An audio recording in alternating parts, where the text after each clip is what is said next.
we're going to do the leveling kit. I've never done one with torsion bars, so I couldn't messing it up. So either going to get a kick out of it or you're going to learn something, I guess.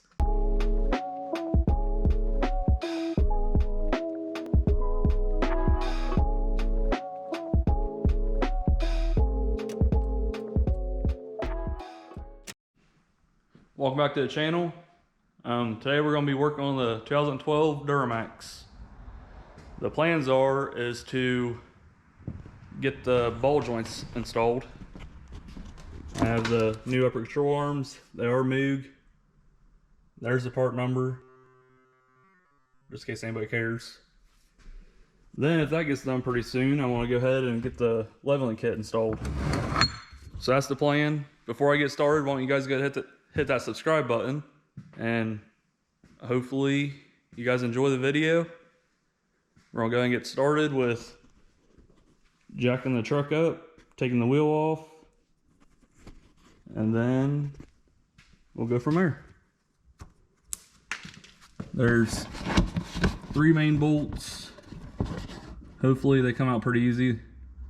There's one that goes there, one that goes there, and then you have your ball joint back here, right there. As long as the bolts ain't too rusty, it should be fine. Now these bolts are special. That's how you adjust your caster and camber on your alignment. So I'll show you when I get one out, but they got a flat side to them. It is important you do get alignment after you change these. And unfortunately I don't have an alignment machine, so I don't want to wear these tires out. They're new, so I'm going to go ahead and get alignment done after this.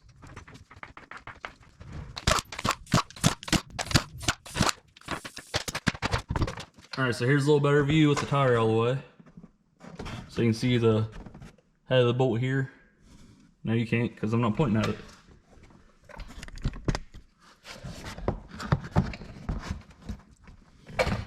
Alright, you can see the head of the bolt right here. Now this little cam right here it helps with alignment. So basically there's a pin right here, and it allows you not to go too far with when you're adjusting the bolt. How you adjust it is you loosen that nut up, then you turn the head over here, and it kind of brings it in and out as you're turning it. Pretty simple as long as they work smoothly. So I'm gonna go ahead and start with this ball joint right up here. I can't show you that's loose. I should do it with a tire on there. Just take my word for it. There's play in it. So we're gonna undo this nut right here, and then we'll get my pickle fork, put it in here, and separate it. The ball joint is 18 millimeter. I'm using my long reach ratchet wrench, flex head.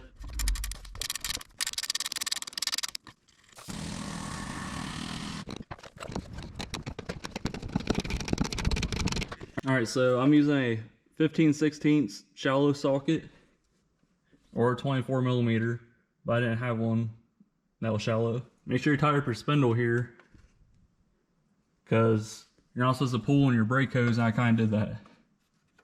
And I pulled on the ABS wire. But it's tied up now. I ended up breaking my ratchet strap. Junk.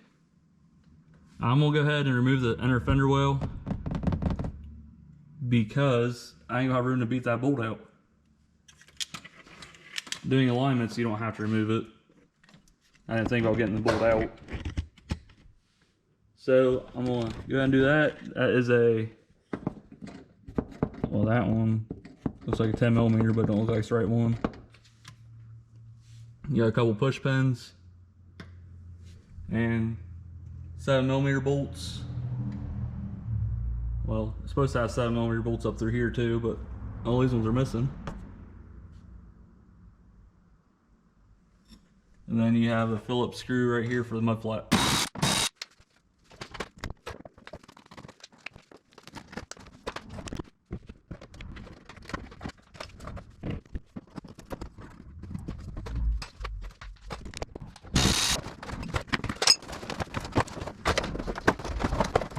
There we go.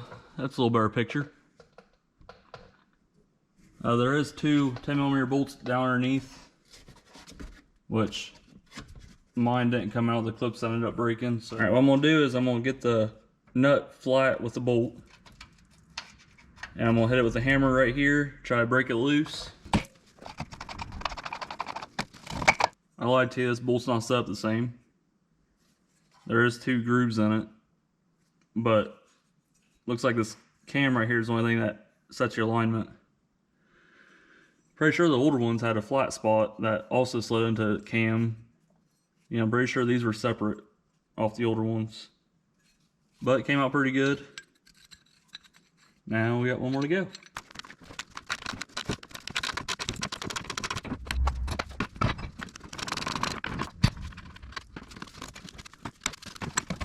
So now you want to make sure there's nothing, no big chunks of rust or anything in your way.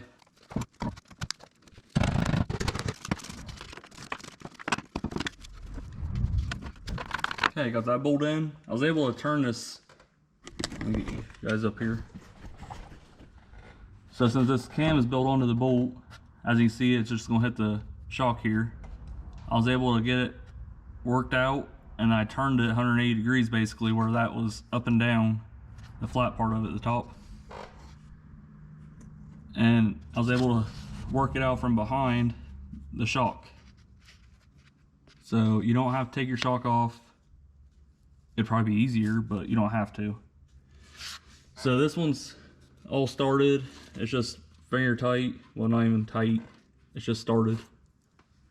Now I'm gonna go ahead and get this side started while that side's loose, just in case I gotta do some moving around.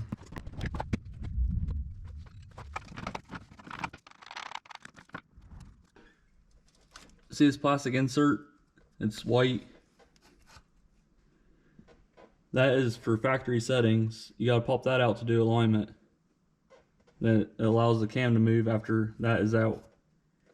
So since that is in there, I'm able to pretty much set it back to factory specs.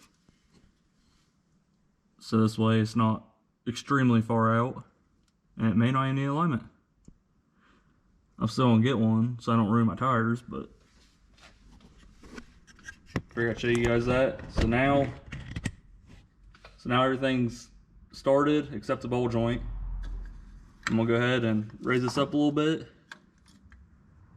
the control arm, and tighten those up.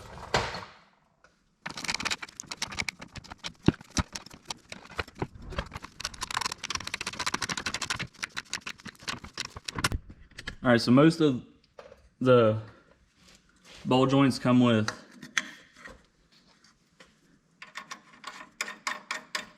they come like that.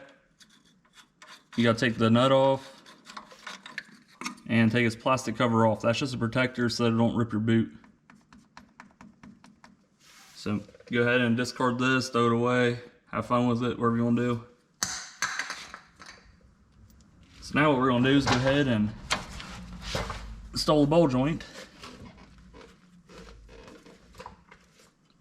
Get a pry bar first.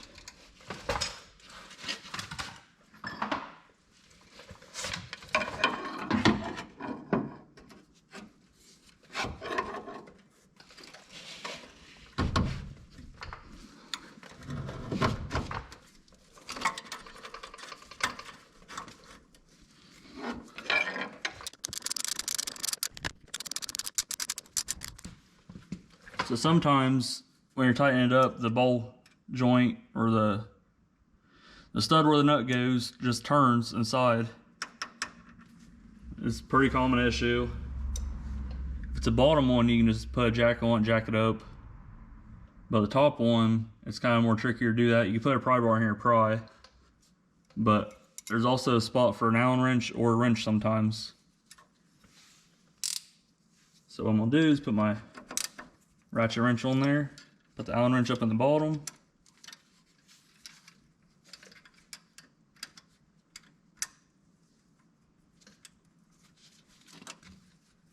Just like that, and tighten her down. That's how you install a upper control arm on a 2012 Silverado. It says the 2500 HD diesel, but the 1500 is all out the same. I'm gonna go ahead and put the inner fender well in it and put my grease fitting in, or Zerk fitting, whatever you want to call them. Pump a little bit of grease in there before I forget. Then do the other side, then we'll start on the leveling kit.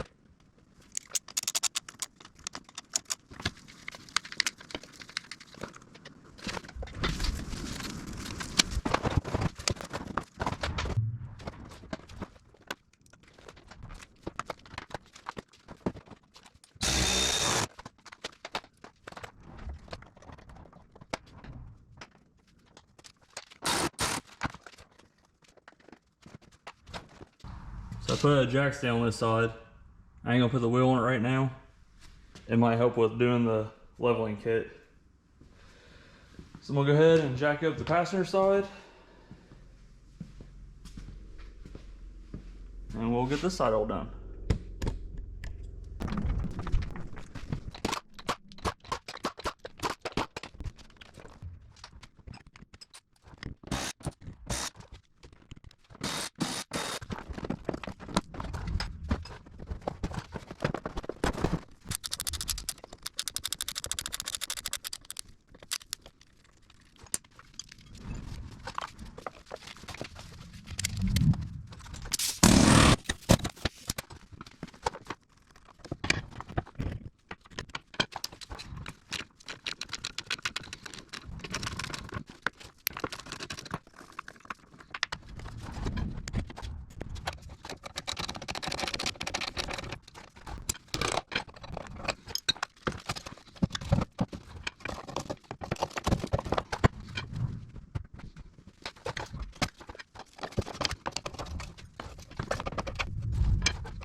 Alright guys, I want to show you what I'm talking about on how to do alignment, just in case you ever want to try to do one yourself. So this is the nut side, this is the bolt side. So as I turn the bolt side, let me grab a flashlight. Alright, here's the cam. You see that line that goes up and down. So watch as I turn the bolt side of it. You see how it's also moving the control arm.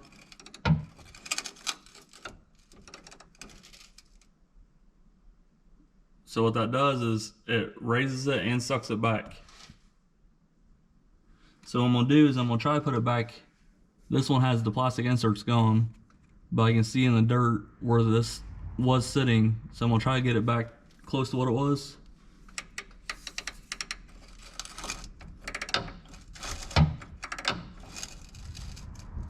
Looks to be about right there. So that's kind of how that works. Forgot to show you guys real quick.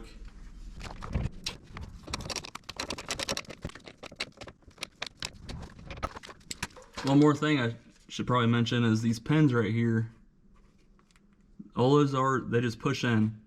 So make sure you don't knock those out, or your alignment would be a pain for the guy to do it. Your bushing right here for the control arm kind of holds it in from the inside out. So just make sure you don't knock those out, and make sure they're in the slots.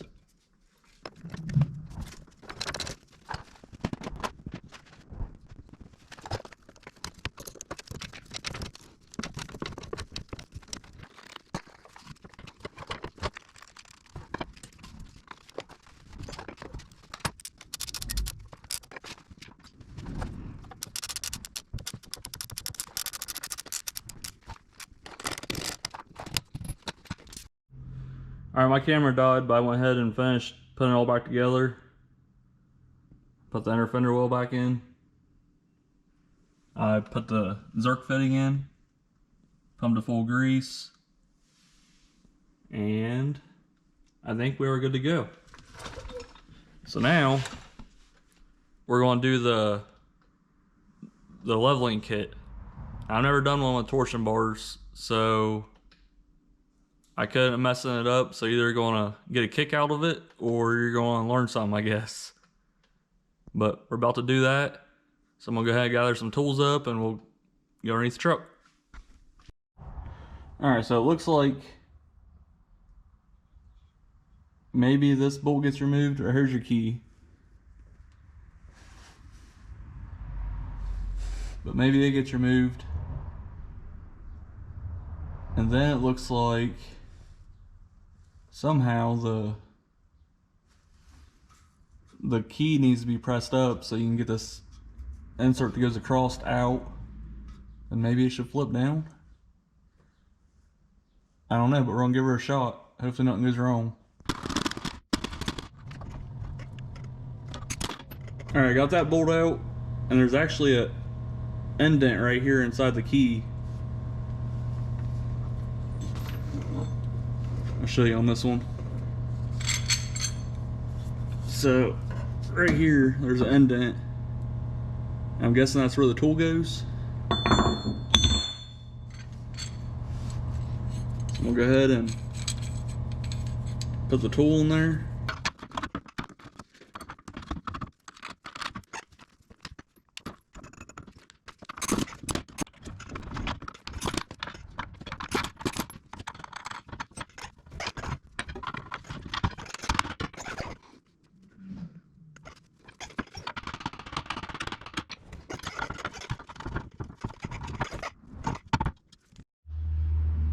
So I had to look it up in the manual, and I am doing it right.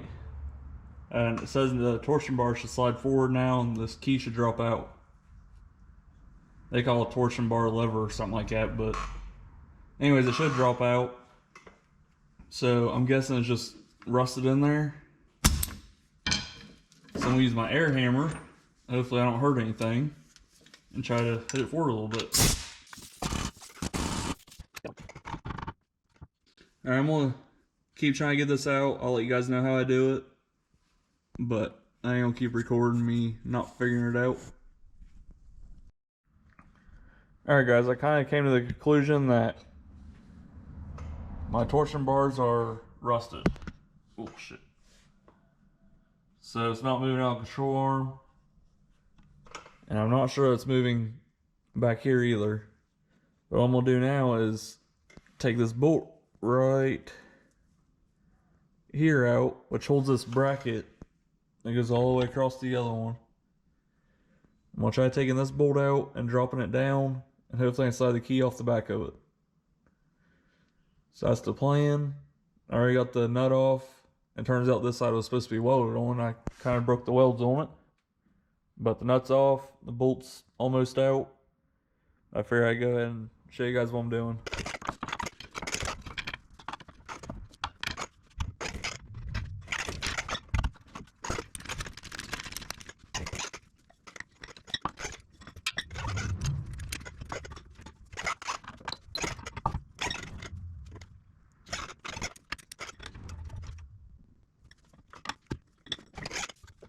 Alright, so I don't think that's going to work.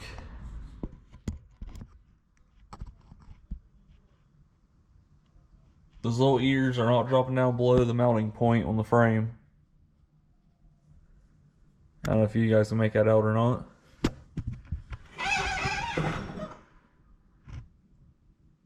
There you go. So that needs to drop down a little bit more. And the problem I'm having is torsion bar is hitting inside the hole where the cross member is. So basically it's bottomed out. I can't get it to go any lower. So back to square one. So I ended up calling somebody to come over and help me with the torsion bars, and it turns out I guess it's a normal thing where they go into the control arm, they twist and make a groove, and they lock into place. So he told me you just hit it with a hammer. I'll show you where we're at here in a second, actually. And it ended up coming undone like 3 hits. Like I said, I've never done it before, so you live and you learn. Well, I got it all back together. and wanted to make sure there was nothing else loose since the ball joints were loose. Kind of hard to pinpoint everything at one time, and there was more loose. Turns out that the pitman arm, idler arm, they were loose, and then as I was trying to make sure it was level with the leveling kit, I bounced the front end, and the right front shock was bad. So I ended up ordering all that stuff, and I tore it all back down today. I have to have it done tonight, and I have about 4 hours left. It might sound like a lot, but it's not. I've done plenty of pitman arms. I have never done one like this. It is absolutely the worst. It turns out you have to actually remove the steering gear in order just to get the pitman arm off because there's no room. So I'm gonna go ahead and show you what I got myself into, and hopefully you guys never have to do it.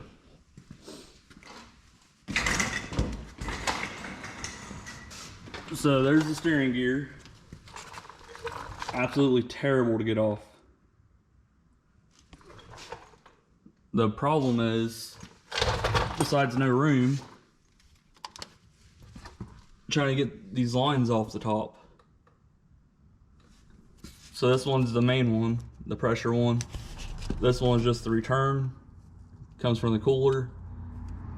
This one's easy to get off because it's rubber, hose clamp, you know, pry it off. But the nipple was kind of a pain to get off. What I ended up doing was beating a deep well socket onto it. And as you can see in there, barely enough room.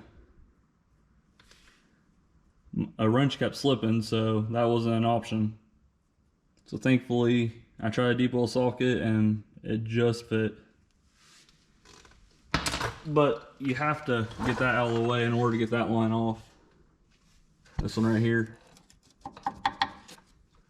And then also you have to, of course, remove your tire. And then take the inner fender well out. As you can see, for the third time I've now done this. And then remove your sway bar, the whole thing. You undo your links right there, one on the other side. Then unbolt the brackets from the frame. They're 10 millimeter. These I do believe these are 15 millimeter sway bar links. And then after that's out of the way,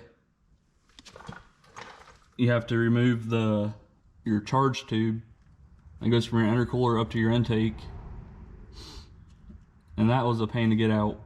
It's one piece. It's got a little flex coupling thing like right around here, but it's 11 millimeter for the clamps, and it was really stuck on there, let me tell you. And you see how far back in it is. But I'm getting that off, and then I had to pull it. I pulled it through the top. I don't think the bottom would have worked, but it was a pain. And then your 3 bolts for your steering gear is a 24 millimeter. You do have to undo your pitman arm, of course, from your tie bar, I think it's called. Then you use a pickle fork to beat that off there. You have to undo your intermediate shaft for the steering column, steering wheel, whatever you want, however you want to say it. I undid it there because that coupling right there was not happening. The bolts out of it. I beat a pry bar in here to try to spread it out. That wasn't going. So now I have to try to fish it back up in there with this shaft on there, which is going to be very difficult because it's limp, it just falls. So that has to go up in there, and this will be in the way. I have to get it up in there, hold it in place, and get bolt started by myself. It's gonna be terrible. So back to the torsion bar thing, you can see right here where it got beat on. So what he did was, I had the back undone, and I don't know if I can get a picture of it.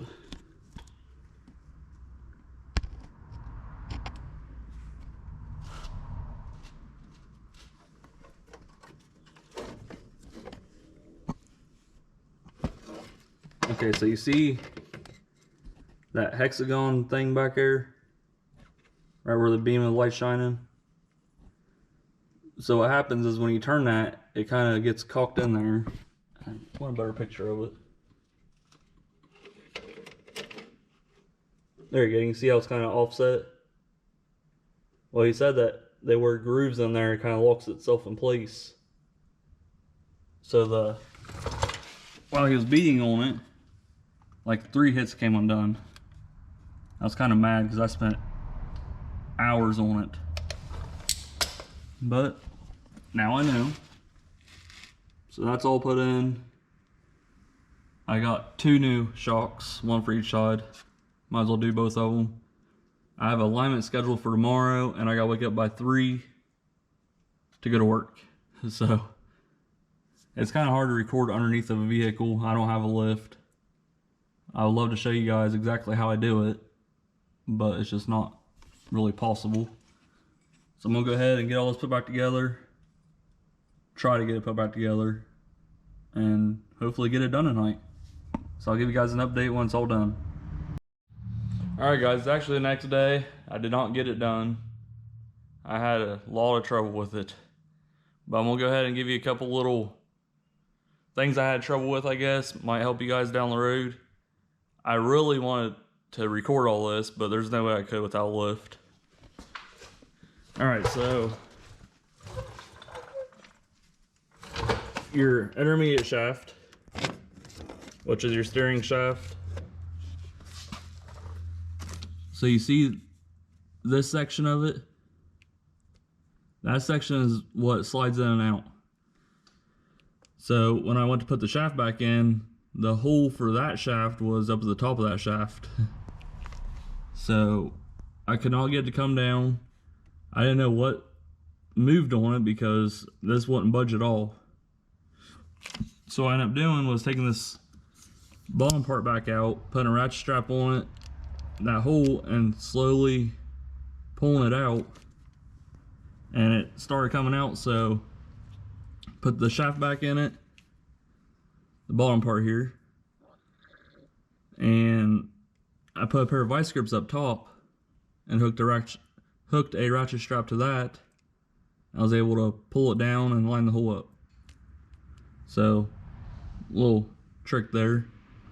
I actually had to remove this bottom shaft from the steering gear because when I took the steering gear out,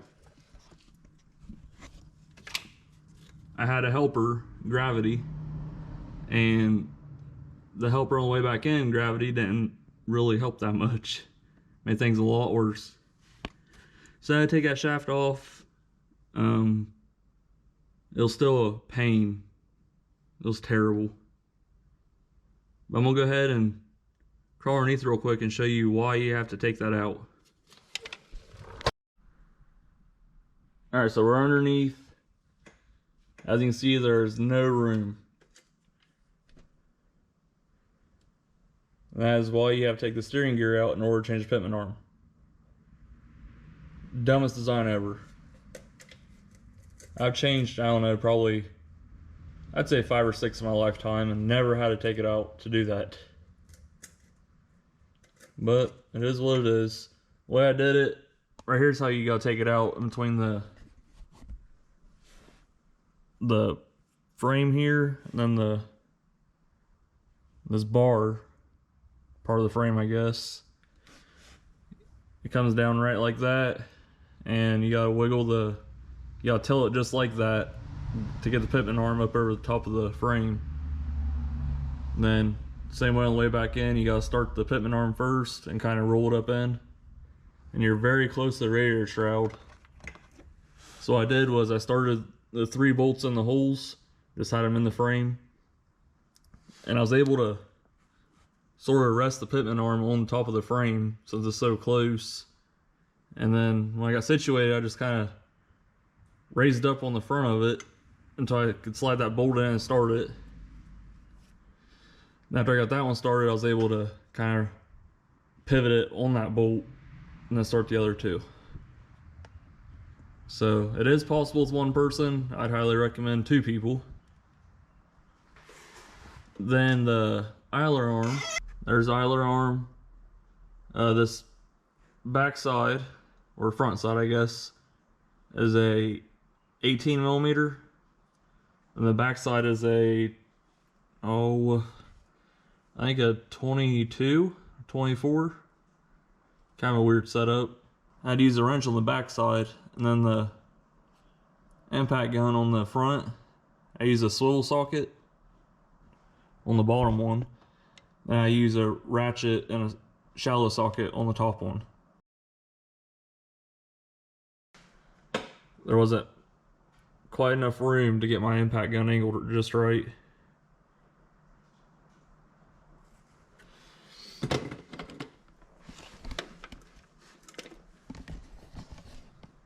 Then that's where the pivot arm bolts up to. Then your idler arm goes right there. There is 2 holes. I kind of feel like there's supposed to be a steering stabilizer. I feel like it should go from here, then over here to this bracket. Or maybe it's an option, I don't know. But the hole ain't clean or nothing like there's been one there recently. So that's where I'm at right now. I got the hoses hooked up. Then up top here where the hose and the line goes into, this line right here is the reason why I didn't get this truck done last night. I was getting mad. It must have got bent slightly or something, but if you ain't got 100% lined up, you ain't getting it in. I was throwing stuff. I fought with it for like an hour. Well, today after work, I came out here, and within 3 minutes I had it started. So I was just getting aggravated and being rushed. But I'm gonna go ahead and dump some power steering fluid in it and get it bled, I think.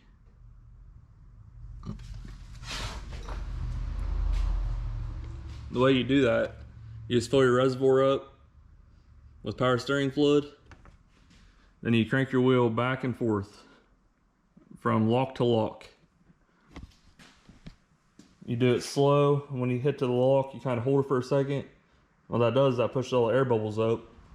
Since your reservoir is the highest point, it kind of works fluid through your steering gear and all that, and should be good to go. So I gotta bleed the system, put fluid in it, put the intercooler tube back on it, which is right there on that cart. Then my steering stabilizer, or my sway bar, I mean, not steering stabilizer. It's over behind the drain pan. I put that back up, which is 4 10mm bolts. These bolts right here. Then put my sway bar links back in. Then just change the shocks. Then hopefully it'll be ready for alignment whenever they can get me in now. So I'll get back with you guys when I get more of this stuff done. Here's the truck after I put the leveling kit on it. The front's still a little bit lower, like maybe 1/2 inch, but it's a lot better than what it was. The back has airbags under it, so maybe that's why it sits a little higher. But I got the torsion bars maxed out, so can't really go much higher. The control arms, I don't know if you can see this little gap here. There's not much of a gap before it hits the stop. So the only way to take it any higher is to get the different control arms. They kind of come out and then drop, or something like that, so this way they don't bottom out. But I think it sits pretty level. A lot better than what it was. I think it was like almost 4 inches, I do believe. I washed it yesterday too. Cleaned up pretty good. That's gonna pretty much wrap it up for this video. If you guys like it, leave me a thumbs up. If you guys want to see more, subscribe. And if you guys got any questions, go ahead and leave me a comment. This will be fixed here soon, even if I gotta rig it up. But anyways, catch you guys next video.